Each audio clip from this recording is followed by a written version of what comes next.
રાધે રાધે, જય સિયારામ. આપણે આમ તો રાણીમાં અને રૂડીમાંનું ચરિત્ર ચાલે છે, પણ હજી હું પૂરો ફ્રી થયો નથી. સુખરામ બાબાનો અમારે મોટો બધો ઉત્સવ ચાલે છે, તો સવારે 10 થી સાંજના 6-7 વાગ્યા સુધી ત્યાં વયો જાઉં છું, અને પછી રિપીટ કરવાનો સમય રહેતો નથી. એટલે રાણીમાં અને રૂડીમાંનું ચરિત્ર આપણે એક બે દી પછી આગળ વધારશી. અત્યારે આપણે થોડોક રાધા નામ મહિમા આગળ વધારીએ. શ્રી રાધા રાની ચરણ બંદો બારંબાર, जिनकी कृपा कटाक्ष ते રીજે નંદ કુમાર. આ દોહા શ્રી શ્રી હનુમાન પ્રસાદ પોદ્દારજીએ લખ્યા છે. એમનું જે પદ રત્નાકર નામનું પુસ્તક છે, એ પદ રત્નાકરની અંદર આ દોહા લખવામાં આવેલા છે. પદ નંબર 5, 5 નંબર ઉપર આ દોહા લખવામાં આવેલા છે. એમ કહે છે કે હે રાધા રાણી, તમારા ચરણની અંદર અમે વંદના કરીએ છીએ. તમારા ચરણ કમળની વારંવાર વંદના કરીએ છીએ. તો કે ભાઈ શા માટે? રાધાજીના ચરણની વંદના શા માટે કરવી જોઈએ? એનું ફળ શું છે? કારણ કે મનુષ્ય ફળની લાલસા વગર કોઈ પણ પ્રકારનું કર્મ કરતો નથી. તો પછી શા માટે રાધાજીના ચરણની વંદના કરવી? તો કે જિનકી કૃપા કટાક્ષ તે રીજે નંદ કુમાર. રાધા રાણીની એક કૃપા કટાક્ષ થઈ જશે ને, રાધા રાણીની એક કિરણ, કૃપાની કિરણ પણ આપણી ઉપર પડી જશે ને, તો નંદ કુમાર માને કૃષ્ણ કનૈયો આપણી ઉપર રીઝી જશે. કૃષ્ણને રીઝવવાનું એક જ સાધન છે, કોઈ પણ રીતે રાધા રાણીની કૃપાની એક કિરણ પ્રાપ્ત કરી. જો રાધા રાણીની કૃપાની એક કિરણ પણ તમને પ્રાપ્ત થઈ ગઈ, તો તમે અવશ્ય ભગવાન શ્રી કૃષ્ણને જીતી લેશો. ભગવાન શ્રી કૃષ્ણ તમારા વશમાં થઈ જશે, એમાં કિંચિન માત્ર સંદેહ નથી. કિંચિન માત્ર થોડોક પણ સંદેહ નથી. રાધા રાણીની કૃપા વગર કૃષ્ણને પ્રસન્ન કરવા અતિ કઠિન છે. અતિ, કારણ કે કૃષ્ણ ચંચળ છે, રાધા રાણી કરુણાની મૂર્તિ છે. એટલે રાધા રાણીની શરણમાં કોઈ જાય છે તો બહુ ઝડપથી એ કૃષ્ણની પણ કૃપા પ્રાપ્ત કરી લે છે. અહીંયા ગોપી ભાવે, કૃષ્ણને પતિ ભાવે કોઈ સ્વતંત્ર કૃષ્ણનું ભજન કરે તો એની પણ છૂટ છે. કારણ કે કૃષ્ણ અને રાધા એક જ તત્વ છે, અલગ તત્વ જ નથી. રાધા કૃષ્ણ, કૃષ્ણ હે રાધા, એક રૂપ દો પ્રીતિ અગાધા. એક જ તત્વ છે, અલગ તત્વ છે જ નહીં. એટલે ગોપી ભાવે, પતિ ભાવે કોઈ સ્વતંત્ર કૃષ્ણની ભક્તિ કરે તો એ પણ તત્વને પામી જ જશે, એમાંય કોઈ શંકા નથી. પણ એટલું જરૂર છે કે રસિકોનું એવું માનવું છે કે રાધાજીની કૃપાથી બહુ ઝડપથી કૃષ્ણ વશમાં થઈ છે. રાધે રાધે રટો ચલે આએંગે બિહારી. રાધા રાણીની કૃપાથી કૃષ્ણની પ્રસન્નતા અતિ શીઘ્ર, અતિ ઝડપથી પ્રાપ્ત થાય છે, એવું આપણે કહી શકીએ. આવી વસ્તુ છે. એટલે પેલો દોહો આવ્યો છે કે શ્રી રાધા રાની ચરણ બંદો બારંબાર, जिनकी कृपा कटाक्ष ते રીજે નંદ કુમાર. આ બધું ચિંતન કરવા જેવું પણ છે. રાધા રાણીના ચરણની વંદના કરતા કરતા રાધા રાણીના ચરણનું ચિંતન કરો. એ ચરણમાં મહાવર લગાડેલું છે એવું ચિંતન કરો. એના પગની આંગળી ઉપર લાલ રંગના પટ્ટા ચિતરેલા છે, આંગળીઓ ઉપર, એટલે આંગળી આખી લાલ રંગની રંગાઈ ગઈ છે એવું ચિંતન કરો. પગમાં સુંદર મજાના ઝાંઝર પહેરેલા છે રાધા રાણીએ, એનું ચિંતન કરો. અને જાણે રાધા રાણી આપણે આશીર્વાદ આપે છે અને એનાથી કૃષ્ણ રીઝી જાય છે, બાજુમાં જ ઉભા છે, રીઝી ગયા છે, એવું ચિંતન કરો. એટલે દોહો બોલતા બોલતા તમારું મન પ્રિયા પ્રિયતમના ચિંતનમાં પણ લીન બની જાય. અને બનવું જ જોઈએ. પ્રિયા પ્રિયતમના ચિંતનમાં આપણું મન લીન થવું જ જોઈએ. જ્યાં સુધી મન લીન નથી થતું ત્યાં સુધી વાત બનતી નથી. રાધા બાબાની પ્રેમ સતત સીતામાલા વાંચું એટલે મને ખ્યાલ આવે. એમાં રાધા બાબા કહે છે કે ચિંતન કરના ચાહતે હો તો ये मन लगाने से ही होगा, केवल बातों से नहीं होगा. મતલબ વાતો કરી લીધી ને પરાણે ઓલા લોકો ને શિબિરોમાં ગયા હોય પછી પરાણે પરાણે અઠવાડિયું કાઢતા હોય મેં એવું સાંભળ્યું છે. એમ કાંઈ નહીં વળે. તમે ચિંતન કરો, રસ લઈને કરો, અસફળતા મળે તોય ચિંતન કરો, ત્યારે શ્રીજી કૃપા કરશે. ત્યારે તમારા ઉપર શ્રીજી કૃપા કરશે અને ધીરે ધીરે તમે ચિંતનની અંદર ડૂબતા જાશો. બીજો દોહો છે, जिनके पद रज परसते श्याम होय बे भान, बंदो तीन पद रज कणनी મધુર રસ કી ખાન. મતલબ અહીંયા બહુ સરસ ચિંતન છે. जिनके पद रज परसते श्याम होय बे भान, મતલબ રાધા રાણીની ચરણની રજનો સ્પર્શ થાય છે ત્યાં કૃષ્ણ બેભાન થઈ જાય છે. તો પેલી લીટીનું બહુ સરસ મજાનું ચિંતન બને છે. ચિંતન એવું બને છે કે ભગવાન શ્રી કૃષ્ણ રાધા રાણીની ચરણ ધૂલી લે છે અને ચરણ ધૂલી પોતાની માથા ઉપર મૂકે છે. જેવી ચરણ ધૂલી માથા ઉપર મૂકે છે કૃષ્ણ બેભાન જેવા બનતા જાય છે. હા, મારું એવું સૌભાગ્ય ક્યાંથી કે મને રાધાજીની ચરણની ધૂલી મળે.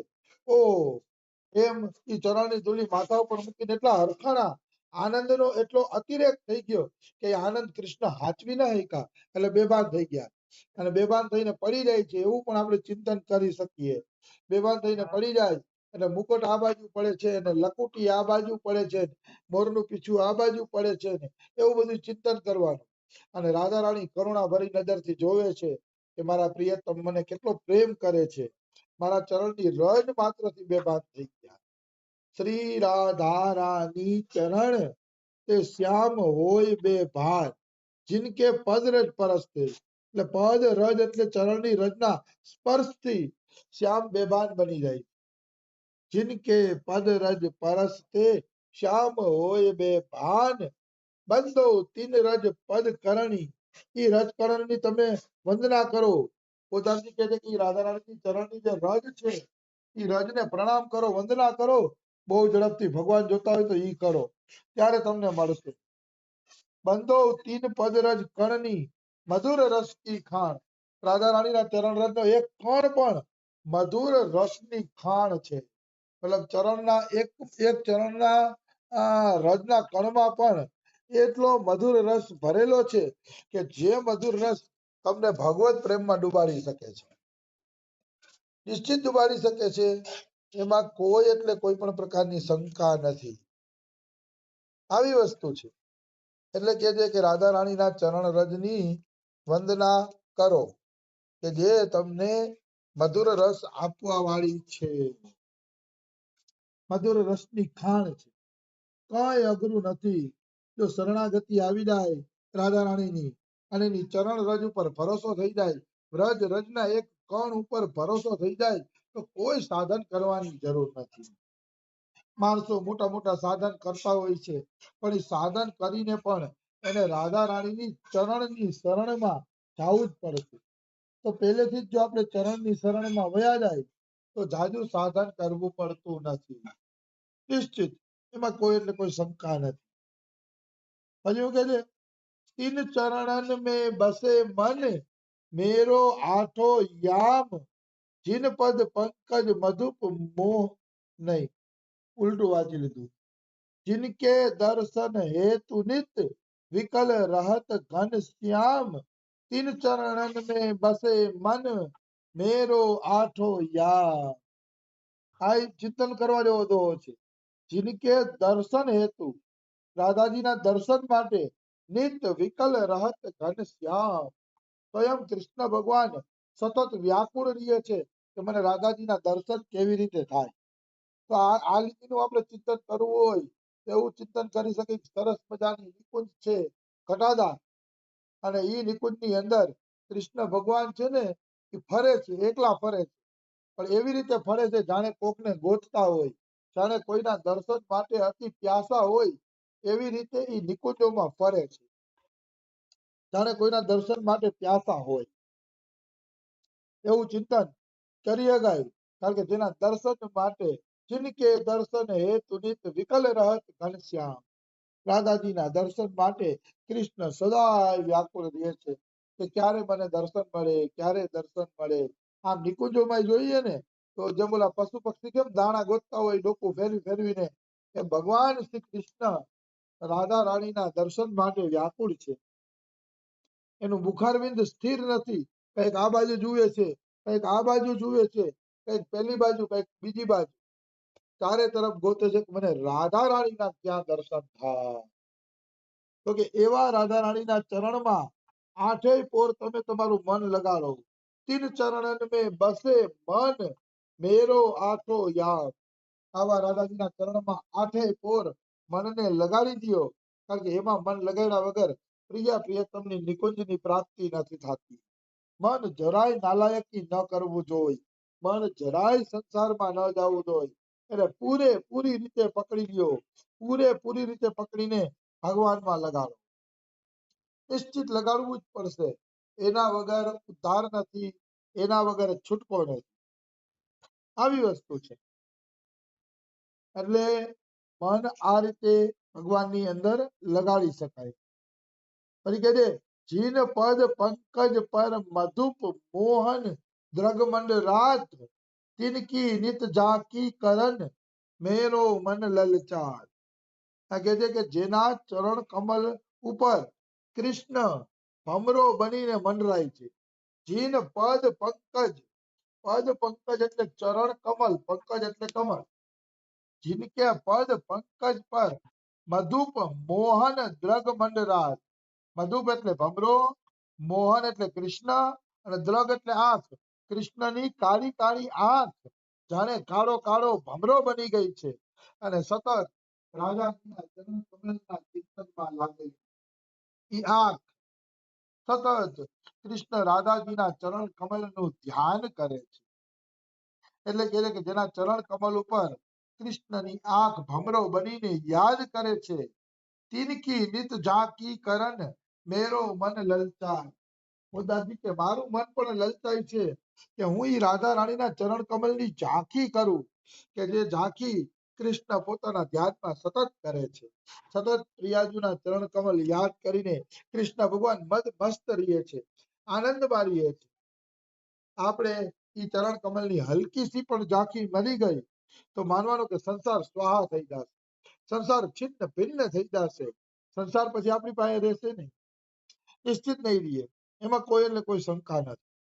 એવી રાધાજીના ચરણ કમલની ઝાંખી છે. આવી વસ્તુ છે. એટલે મનુષ્યએ હંમેશા રાધા રાણીના ચરણ કમલનું ચિંતન કરવું જોઈએ. આ જે 5-6 દોહા છે એ કેવલ રાધાજીના ચરણ કમલની મહિમાના જ છે કે રાધાજીની ચરણ કમલની મહિમા શું છે. સ્વયં કૃષ્ણ પણ નિકુંજની એકાંતોમાં જઈને ઘટાદાર લતાપતાની નિકુંજની વચ્ચે બેસીને આંસુડા પાડતા પાડતા રાધાજીના ચરણ કમલનું ધ્યાન કરે છે. સ્વયં ભગવાન શ્રી કૃષ્ણ પણ એવો રાધા સુધાનિધિમાં શ્લોક આવે છે. તો ઈ રાધાજીના જો ચરણ કમલનું ધ્યાન કોઈ હૃદયમાં આવી ગયું, કે કોઈ ભાવુક ભક્તોના હૃદયમાં આવી ગયું તો એના તો કરોડો જન્મોના પાપ કપાઈ જાય છે, કરોડો જન્મોના.